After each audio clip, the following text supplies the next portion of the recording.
This is the belt right here that everybody loves. And it became the focal point of Saturday night's main event. But you know what? I gotta be honest. It didn't hit the way it was supposed to. It didn't get me as excited about the match the way it was supposed to.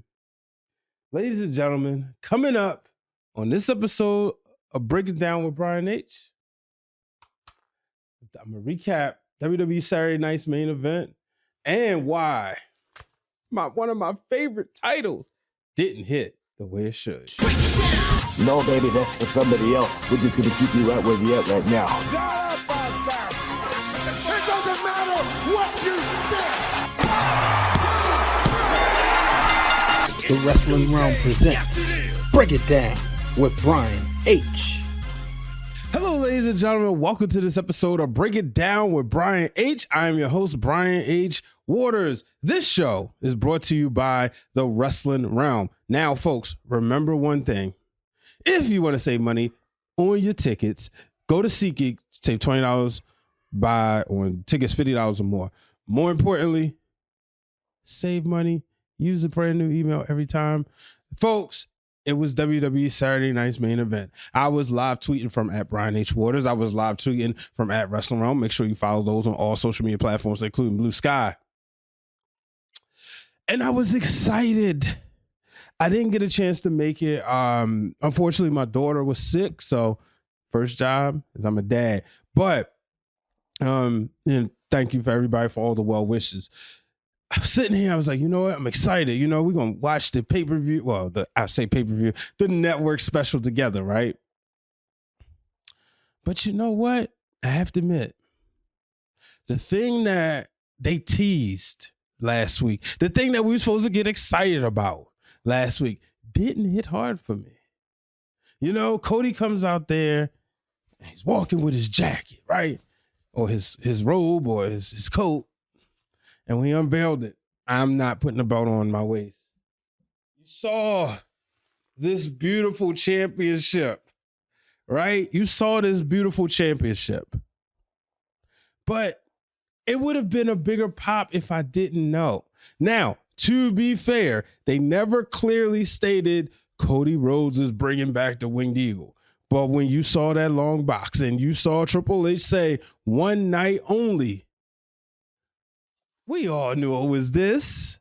We've heard Cody talk about wanting to bring this title back. We've seen every chance they do the throwback photos with the classic IC, shout out to Reggie Parks, the classic Winged Eagle, the title, a record that we all grew up on. It's the reason why I bought this when I went to my first WrestleMania in 2012. This belt's actually signed by Bret Hart. We all know. But folks, it didn't do it for me. Like, I'm sitting there and I'm watching with my children. We getting the Christmas tree up together, you know, because my daughter got a little bit of energy, and I told my son to take a break from his homework. And I said, they got the Winged Eagle.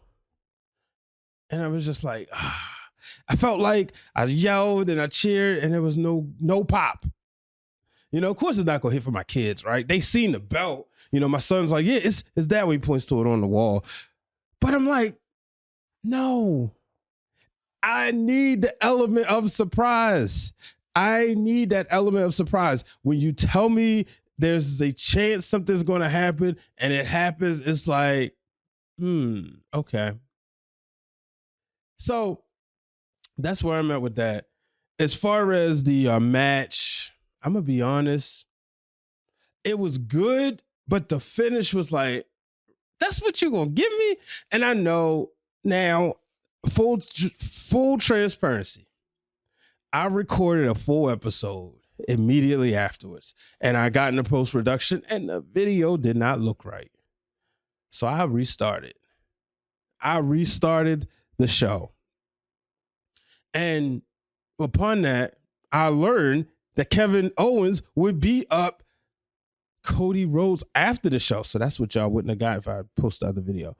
Kevin Owens beat up Cody Rhodes after the show. After he did that, him and Triple H got into a little shoving situation because Kevin Owens tried to leave with the Winged Eagle. Well, he did. So that's going to be interesting. I'm interested to see the story moving forward.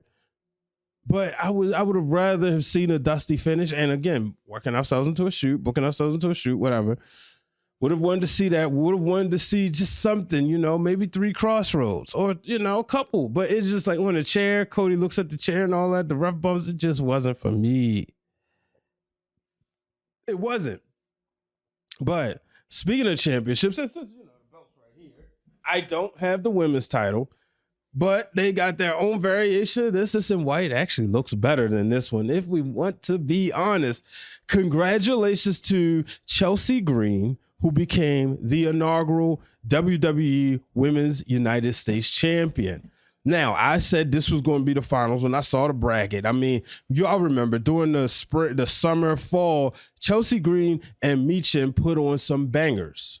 I was excited about that. I said, okay, when they put together, I was like, I started doing process elimination. I said, oh yeah, it's going to be Chelsea Green. Chelsea Green said she would be down for a championship, a mid-card championship.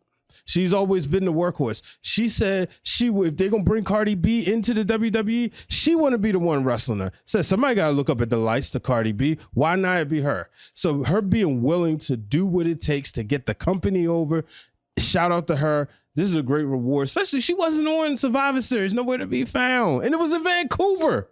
So I was highly disappointed because I'm like, Survivor Series, Vancouver, it goes hand in hand. They didn't give it to us, but this is the bigger prize. Congratulations to Chelsea Green. But I want to give some shout outs to Mia Yim. Now, if you've been following this page for a long time, you've seen a few of my interviews with her, and shout out, this is a good friend. I'm proud of her, but shout out to her for repping her university, Virginia Union University. She wore the colors, and she's worn she's had gear in their colors before, but this is a different one. It's a big moment. NBC prime time. She's the only black woman on the show.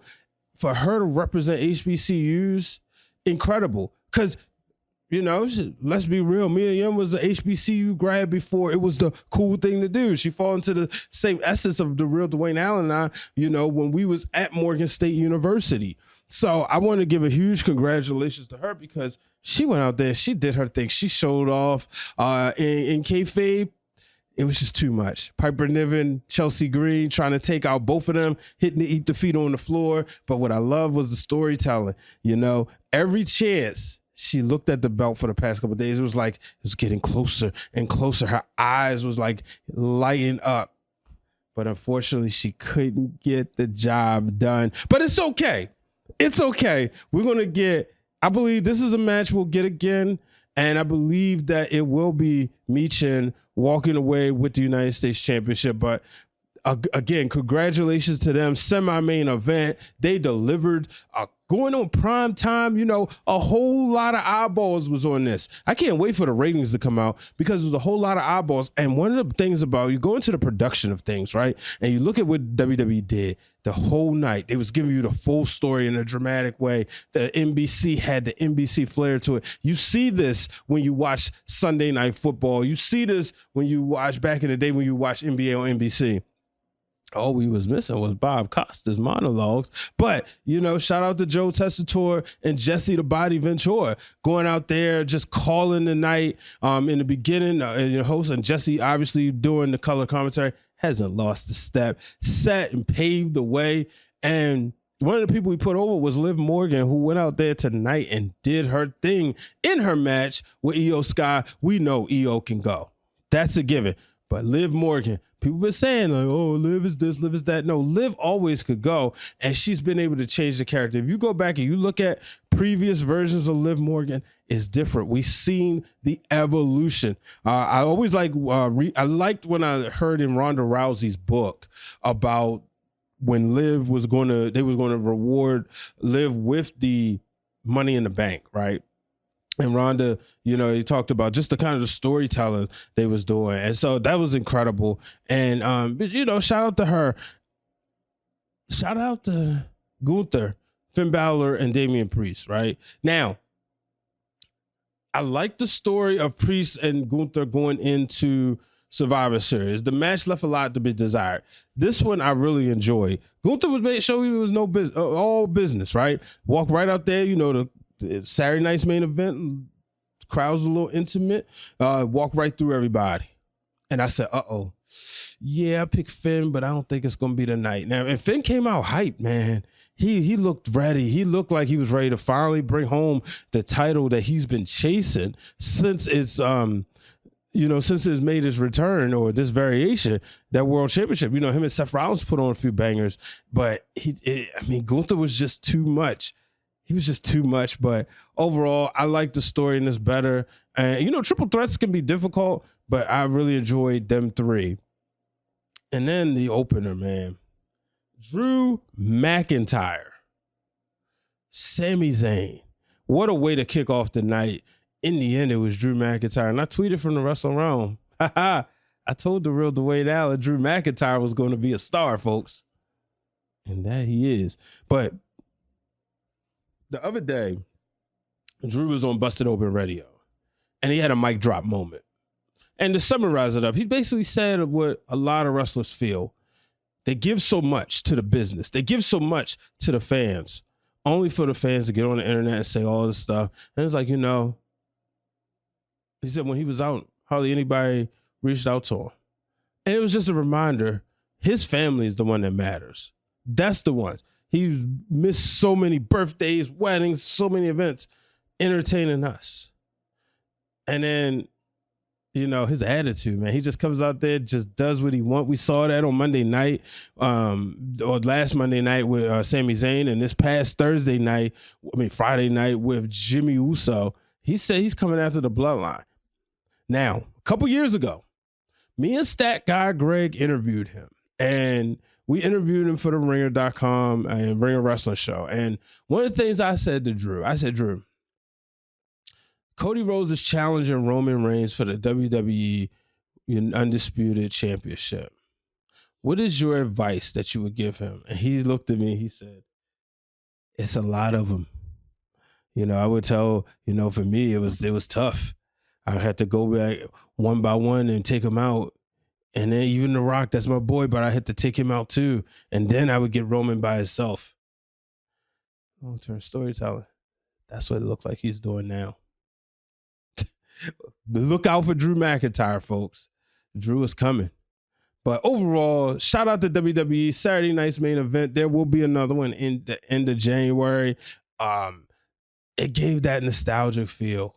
The ones from the mid 2000s they ain't really hit like that. But this one, I loved it. I love the production. I love the animation, the storytelling. Michael Cole giving the history lessons.